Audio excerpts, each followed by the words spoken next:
피터 드러커가 쓴 프로페셔널의 조건이라는 책에 이러한 이야기가 있습니다. 미국 정부 산하연구소에 어느 나이 많은 출판국장이 있었는데 그는 과학자도 전문 작가도 아니었습니다. 그가 만든 잡지는 전문가적인 세련미가 떨어진다는 평가를 받았고 그는 별다른 주목을 받지 못하다가 퇴직했습니다. 이후 그의 뒤를 이어서 인류과학 전문 기자가 새로운 출판국장으로 부임했는데 그의 손을 거친 잡지는 이전에 비해 훨씬 세련된 모습으로 변신했습니다. 그런데 참 아이러니컬하게도 점점 독자들이 구독을 중단하겠다는 통보를 해오는 것이었습니다. 그 이유가 무엇이었냐면 독자들은 이렇게 말을 했습니다. 지난번 출판국장은 우리를 위해서 글을 썼습니다. 그런데 새로 부임한 국장은 단지 우리에게 글을 쓰는 것 같습니다. 이해가 되시나요? 그 원인은 우리를 위해서와 우리에게의 차이에 있었습니다. 선거를 치를 때마다 후보자들이 군중들 앞에서 선거 운동을 합니다. 그런데 어느 선거건 그 후보자들의 연설에 귀를 기울이는 사람은 그리 많지 않습니다. 왜 그럴까요? 단지 우리에게 하는 말이지 우리를 위해 하는 말로는 들리지 않기 때문입니다. 우리를 위한 말이 아니라 그들을 위한 말, 그들의 득표 활동을 위한 말로만 들리기 때문입니다. 예전에 어느 광고 기획자가 그런 말을 했어요. 자기는 목사들이 정말 부럽다고 합니다. 이유가 뭐냐면 자기는 그 불과 15초 동안의 광고에 모든 걸 다 전달해야 되고 그 15초마저도 행여 시청자들이 다른 채널로 눈을 돌리진 않을까 걱정해야 되는데 목사는 설교 시간에 최소한 20-30분 동안 교인들을 다 붙잡아 놓고 이야기를 할 수 있으니 자기가 원하는 거 다 말할 수 있지 않느냐는 거야. 그러니까 얼마든지 원하는 방향으로 이끌고 갈 수 있지 않느냐, 그러한 내용이었습니다. 말 자체는 맞는 것 같아요. 세상 어느 단체에서 이렇게 매주일 모든 사람을 이렇게 앉혀놓고 이야기할 수 있겠습니까? 교회 빼놓고는 거의 없지 않나 싶습니다. 목사로서 설교 제대로 해야 되겠구나 그러한 생각을 했어요. 자, 그러면 어떤 설교가 제대로 하는 설교일까요? 여러 가지 정의가 가능하겠지만 단지 교인들에게 하는 말이 아니라 교인을 위한 말이 될 때 그게 제대로 된 설교 아니겠습니까? 그저 매끄럽기만 한 말이라면 논리적 사고만 있으면 됩니다. 그러나 교인을 위한 말은 그건 테크닉으로만 되는 게 아닐 겁니다. 교인을 위한 사랑의 마음이 담겨 있어야 되겠죠. 저를 향한 질책의 말입니다. 아마 담임 목사라면 그 누구든 교회가 부흥되기를 원하지 퇴보하기를 원치는 않을 겁니다. 저 역시 마찬가지입니다. 근데 문득 이런 생각이 들었어요. 하나님이 혹시 이렇게 말씀하시지는 않을까? 지금도 한 영혼 한 영혼 사랑하지 못하는 주제에 그래서 부쩍 사람이 더 많아지면 어떻게 하려고 그러냐? 사랑할 수 있겠느냐? 그런 생각이 들었습니다. 오늘 본문 내용은 우리가 익히 아는 포도원 비유입니다. 이 비유에서 포도원 주인은 일꾼들에게 품삯을 지불합니다. 여기까지는 당연한 것인데 그 내용을 보면 주인은 단지 일꾼들에게 품삯을 지불한 게 아니고 일꾼을 위해서 품삯을 지불한 것이었어요. 주인은 하루 종일 일한 사람이나 잠깐 동안 일한 사람이나 모두 하루치 일당에 해당하는 한 데나리온씩을 지급했습니다. 이건 경제 원리에 맞지 않습니다. 이런 식으로 포도원 운영하고 회사 경영하면 이윤을 극대화하기 힘듭니다. 이건 이윤은 고사하고 살아남기도 힘듭니다. 근데 주인은 포도원 경영을 위해서 일꾼을 채용한 게 아니었습니다. 그는 일꾼을 위해 포도원을 경영했습니다. 그는 포도원 경영을 위해 품삯을 지불한 게 아니고 일꾼들이 먹고 살아갈 수 있도록 해주기 위해서 품삯을 지불했습니다. 그가 지불한 건 품삯이 아니었어요. 그건 사랑이었고 선물이었습니다. 주님은 이 비유를 말씀하시면서 1절부터 천국은 마치라는 말로 시작합니다. 이 비유가 천국의 비유이고 이 포도원의 원리가 곧 천국의 원리라는 말입니다. 그러면 이 원리는 또한 천국의 모형인 교회의 원리이기도 합니다. 주인이 포도원을 위해 일꾼을 채용한 것이 아니라 일꾼을 위해서 포도원을 운영했듯이 교회는 교회를 위해서 교인을 필요로 하는 것이 아니고 교인을 위해 교회가 존재하도록 해야 할 것입니다.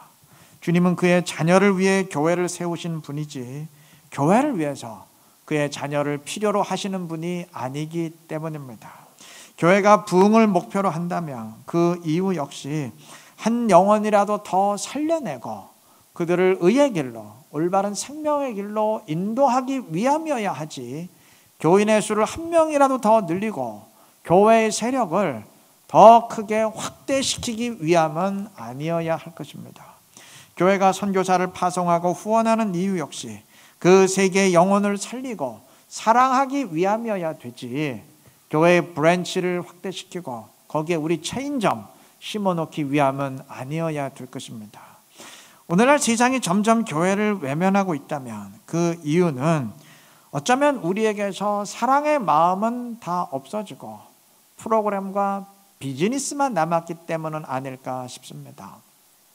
세상이 느끼기에 세상에 자기들을 위해서 전도하는 게 아니고 교회를 위해서 전도하고 있다고 느끼기 때문은 아닐까 싶습니다. 한번 곰곰이 생각해 보십시다. 우리 왜 전도하나요? 세상을 사랑해서, 그들을 사랑해서 전도합니까? 아니면 교회를 위해서 전도합니까? 예수는 왜 믿습니까? 나를 위해 믿습니까? 아니면 정말 주님을 위해 믿습니까? 나를 위해 기도합니까? 아니면 주님을 위해서 기도합니까? 우리 천국의 원리를 회복해야 됩니다. 교회도 교인도 원리를 회복해야 됩니다. 우리의 삶 역시 너를 위한 나의 모습으로 점점 더 변해가야 되고, 우리의 기도 역시 다른 사람을 위한 중보의 기도, 세상을 위한 중보의 기도로 점점 더 바뀌어져야 될 것입니다. 물론 하나님에 대해서도 마찬가지입니다. 단지 주님께 통보하는 기도에서 주님을 위한 기도, 주님의 뜻을 이루기 위한 기도로 더 바뀌어져야 될 것입니다. 우리의 예배 역시 주님을 사랑하기 때문에 드리는 예배로 더 바뀌어져야 될 것입니다. 그렇게 될 때 우리가 지금보다 더 풍성한 천국의 향기를 드러내는, 이루는 교회 만들어 갈 줄로 믿습니다. 본문에서 아침부터 일한 일꾼들은 주인을 원망했습니다. 1시간밖에 일하지 않는 사람들이 한 데나리온씩 받는 것을 보고 자기들은 더 많이 받을 것으로 기대했는데 똑같이 한 데나리온을 받자 불만을 터뜨렸습니다. 2절 보면 이들은 처음부터 한 데나리온을 받기로 약속하고 포도원에 들어갔습니다. 그러니 절대 부당한 대우를 받은 것은 아니죠. 그런데도 이들은 항의했습니다. 적게 일한 사람에게까지 온전한 품삯을 지급하는 것이 못마땅했기 때문입니다. 다른 사람에게 베풀어지는 혜택에 심사가 뒤틀렸기 때문입니다. 이들이 원한 것은 차등 지급이었습니다. 많이 일한 자기들에게 더 주든지 아니면 적게 일한 저들에게 좀 덜 주든지, 여하튼 자기들이 받는 액수가 더 커야 된다고 생각했습니다. 자기들이 더 대접받아야 된다고 생각했습니다. 그리고 그것이 정당한 보상이라 여겼습니다. 네, 맞습니다. 세상의 상식과 기준으로 따지면 그게 정당한 겁니다. 그런데 이들이 한 가지 깨닫지 못한 것이 있었어요. 이 포도원의 운영 원리는 정당성이 아니라 은혜였습니다. 3절 보시면 주인이 이들을 가장 먼저 포도원에 들여보낸 뒤에 장터에 놀고 서 있는 사람들이 또 있는 것을 보고 그들을 포도원에 채용했다 그랬습니다. 여기 또라는 단어가 2번 사용됐는데 이 또라는 의미를 생각해 보십시다. 이 단어가 중요해요. 또 놀고 서 있는 사람들이 있어서 그들을 두 번째로 채용했다는 것이 뭘 의미할까요? 포도원에 가장 먼저 들여보냈던 이들 역시, 다시 말하면 우리는 하루 종일 일했는데 왜 한 데나리온만 주느냐, 우리는 달라야 된다 라고 불만을 터뜨렸던 이들 역시 일거리가 없어서 장터에 놀고 서 있는 사람들이었다는 말입니다. 주인은 일이 없어 발만 동동 구르는 이들을 불쌍히 여기고 돕기 위해서 포도원에 들여보냈던 것입니다. 다시 말하면 포도원에 들어온 일꾼들은 먼저 들어온 사람이건 나중 들어온 사람이건 모두 은혜를 받은 사람들입니다. 1시간만 일한 사람이건 하루 종일 일한 사람이건 모두 은혜로 한 데나리온을 받았습니다. 그럼에도 이들이 불만을 터뜨린 것은 그 은혜를 깨닫지 못했기 때문입니다. 이 비유에서 포도원은 하나님 나라를 말하고 일꾼은 우리를 말합니다. 주님은 우리를 은혜로 하나님 나라에 들여보냈습니다. 우리 가운데 그 누구도 정당한 자격에 의해서 하나님 나라의 백성이 되고 구원받은 사람 없습니다. 전부 자격이 안 되는데 은혜로 그 나라 자녀가 되었을 뿐입니다. 때문에 하나님의 자녀와 세상 사람들을 구분하는 차이는 자격이나 수준이 아니라 은혜를 받았느냐 받지 못했느냐의 차이입니다. 은혜를 입은 사람은 하나님의 자녀가 되고, 그리고 그 은혜를 깨달으면 깨달을수록 하나님의 자녀답게 됩니다. 뒤집어 말하면 내가 하나님의 자녀답지 못하다면 그건 은혜를 깨닫지 못한다는 말입니다. 내가 남을 인정하지 못한다면 그건 내 안에 은혜가 없다는 말입니다. 용서하고 사랑하지 못한다면 역시 은혜를 깨닫지 못하고 있다는 말입니다. 내가 목사니까, 내가 직분자니까, 내가 더 오래됐으니까 인정받아야 되고, 내가 더 오래 봉사했으니까 저들과는 더 나은, 저들보다는 더 나은 대우를 받아야 된다고 여긴다면, 그리고 그러한 대접을 받지 못해 기분 나빠하고 있다면 역시 내 안에 은혜가 없다는 말입니다. 오늘 본문 비유는 베드로의 질문에 대한 예수님의 답변입니다. 그 앞에 19장 27절에서 베드로는 예수님께 질문합니다. 보소서, 우리가 모든 것을 버리고 주를 따라싸운데 그런즉 우리가 무엇을 얻으리까? 내가 3년 동안 제자로 따라다녔으니 어떤 보상이 주어질 것입니까? 라는 질문이에요. 베드로는 주님이 자기에게 뭔가를 지금 갚아야 된다고 생각하고 있습니다. 내가 3년 동안 그래도 따라다니면서 봉사하고 헌신했으니까 이제 뭘 주실 겁니까? 빚 받을 자 의식을 지녔습니다. 반면 은혜를 깨달은 사람은 이런 빚 받을 자 의식이 아니고 반대로 빚진 자 의식을 지닙니다. 사도 바울은 로마서 1장 16절에서 이렇게 고백합니다. 헬라인이나 야만인이나 지혜 있는 자나 어리석은 자에게 다 내가 빚진 자라. 상식적으로 생각하면 오히려 이방인들이 바울에게 빚진 사람들이지 바울이 그들에게 빚진 것은 아닙니다. 바울 사도가 지금까지 생명을 걸고 그들을 위해 복음을 전해서 영생을 얻게 해 주었으니 그들이 바울에게 감사해야지 바울이 그들에게 감사할 일은 아니에요. 그럼에도 바울은 내가 이 사람들에게 감사해야 된다는 빚진 자 의식을 지녔습니다. 은혜를 깨달았기 때문입니다. 그는 자신이 이방의 사도로 택함받고 이방 사람들을 위해서 헌신할 수 있었던 것 자체를 은혜로 여겼습니다. 오늘 본문의 관점에서 말한다면 포도원에 들어가 일할 수 있는 것 자체를 은혜로 여겼다는 말입니다. 그렇게 이방 선교를 위해 헌신하면서도 보상을 바란 것이 아니고 이것을 통해서 내 은혜의 빚을 갚는다, 그렇게 여겼던 것입니다. 여러분, 은혜의 빚진 사람이 어찌 바울뿐이겠습니까? 은혜로 구원받은 우리 모두가 그 은혜의 빚진 자들입니다. 우리는 보상을 받아야 될 사람들이 아니고 빚을 갚아야 될 사람들입니다. 미국 예일대 교수로 재직하다가 은퇴한 전혜성 씨가 그의 저서 가치 있게 나이 드는 법, 이런 제목의 책에서 이런 얘기를 합니다. 우리는 누구나 세상에 큰 빚을 지고 있다는 사실을 잊어서는 안 된다고 말합니다. 그 이유가 뭐냐면 설령 내 재주가 탁월해서 성공을 했다고 해도 따지고 보면 그 재주가 빛을 발할 수 있도록 내가 살아가는 세상, 내가 속한 사회의 시스템이 도움을 주었기 때문이라는 거예요. 그러니까 우리가 세상을 사는 이유는 그 빚을 갚기 위함이라고 말합니다. 이 말을 하면서 그분은 자기 자녀들을 예로 들었어요. 지금 어떤지 모르겠는데 이 책을 쓸 당시에 그분의 둘째 아들이 오바마 행정부의 보건부 차관이고 셋째 아들은 국무부의 차관보인데 이들이 이제 인사청문회를 하면서 이런 말을 했대요. 공직에 봉사하는 것은 내 인생에 진 빚을 갚기 위함입니다. 그렇게 답변했다고 합니다. 이분의 첫째 아들은 의사인데 남을 도울 수 있는 특별한 기술이기에 의학을 택했다고 합니다.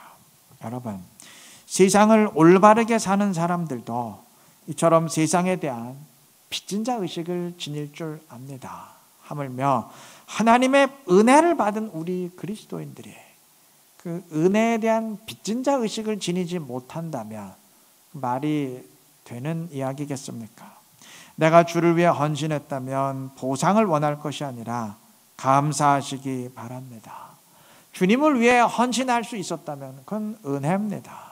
어떤 사람은 은혜를 입지 못해서 주님을 모르고 심지어 대적하기까지 하는데 나는 주님의 자녀가 되었고 헌신할 수 있었다면 그건 큰 은혜 아니겠습니까? 그건 보상받을 일이 아니고 감사할 일이 아니겠습니까? 내가 교회를 위해서 기도하고 헌금하고 봉사했다면 오히려 감사하시기 바랍니다. 어떤 사람은 헌신의 마음이 없어서, 즉 은혜가 없어서 헌신하지 못하고, 돈이 없어 헌금하지 못하고, 있어도 믿음이 없어 하지 못하고, 또 기도의 문이 열리지 않아서 기도하지 못합니다. 그런데 주님이 나에게 그렇게 할 수 있는 여건과 믿음을 주셨다면 그건 남들보다 훨씬 더 큰 은혜를 나에게 베풀어 주신 것입니다. 그렇지 않습니까? 그러니 내가 이 정도 했으면 그 교회가 좀 알아줘야 되는 것 아닌가? 주님이 나를 좀 알아줘야 되는 것 아닌가? 그렇게 생각하지 마시고 반대로 생각하시기 바랍니다. 지금까지 기도하게 하시고 헌신하게 하시고 남보다 더 섬기게 하셨으니 저는 남들보다 더 큰 은혜를 받은 사람입니다. 이 교회를 통해 기도하게 하시고 헌신하게 하셨으니 저는 교회의 빚진 자입니다. 오히려 더 은혜 감사하시기 바랍니다. 주님이 그러한 우리를 기뻐하시고 더 크고 풍성한 은혜로 우리에게 채워주실 줄로 믿습니다. 말씀을 맺겠습니다. 오늘 본문에서 아침부터 일한 사람들은 자신들에게 주어지는 한 데나리오는 당연하지만 저들에게 주어지는 한 데나리오는 말이 안 된다고 여겼습니다. 나와 저들은 다르다는 우월한 의식, 교만한 마음을 지녔기 때문입니다. 이 교만은 마치 속옷과 같아서 입을 때는 제일 먼저 입고 벗을 때는 가장 나중에 벗게 돼 있습니다. 사람이 타락할 때 가장 먼저 입는 옷이 교만입니다. 그만큼 보편적이라는 말인데 이 교만은 절대 하나님 앞을 통과할 수 없습니다. 주님은 본문 마지막 16절에서 이렇게 말씀하십니다. 이와 같이 나중된 자로서 먼저 되고 먼저 된 자로서 나중되리라. 스스로 먼저 되었다고 교만한 자들을 하나님이 낮추시겠다는 말입니다. 하나님이 낮추기 전에 우리 스스로 낮아져야 됩니다.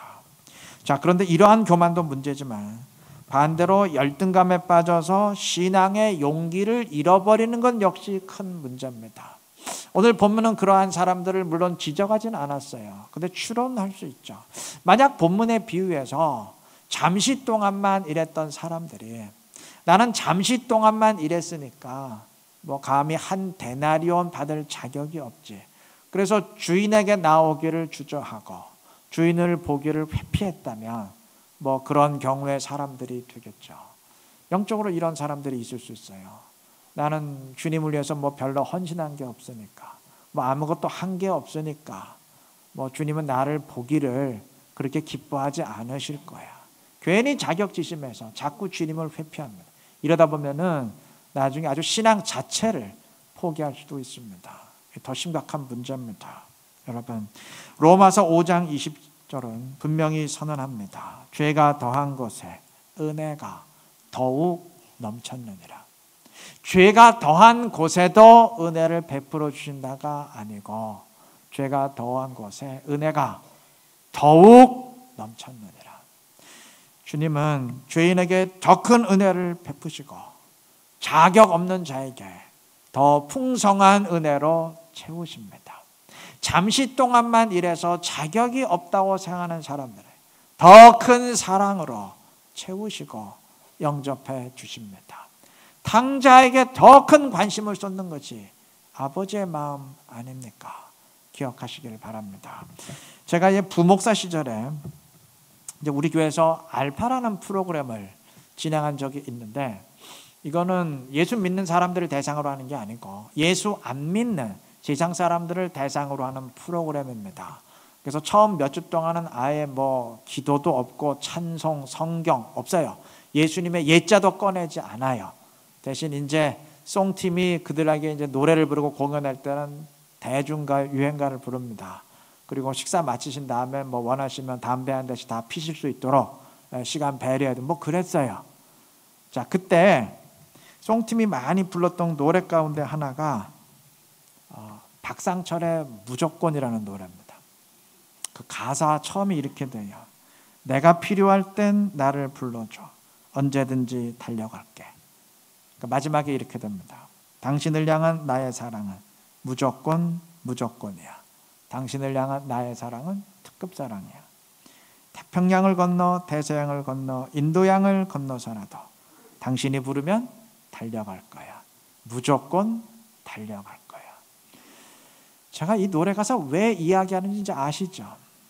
여러분, 은혜의 뜻이 뭡니까? 가사 제목처럼 무조건입니다. 조건 없는 사랑, 무조건, 그게 은혜입니다. 주님은 내가 어떤 위치에 있건 상관없이 우리에게 달려오십니다. 열심히 봉사한 사람이건 아니면 탕자처럼 주님의 마음을 아프게 한 사람이건 상관없이 무조건적인 은혜로 베푸십니다. 은혜의 뜻 자체가 무조건 아닙니까? 이 사실 꼭 명심하시기 바라요. 그래서 내가 아침부터 일한 일꾼처럼 뭔가 자격이 있다고 생각하는 사람이라면 은혜를 깨닫고, 내가 하나님 나라 자녀 된 것은 그건 무조건적인 은혜 때문이지 내 자격 때문은 아니다 깨닫고 겸손한 심령을 지니시기 바랍니다. 반대로 남들처럼 봉사하지 못해서 위축된 사람이라면, 탕자와 같은 위치에 있었기에 열등감에 빠지고 주님은 아마 나를 기뻐하지 않으실 거야, 그렇게 위축되어서 주님 보기를 회피했던 사람이라면 무조건적인 은혜를 깨닫고 용기를 내서 주님께 가까이 가시기를 바랍니다.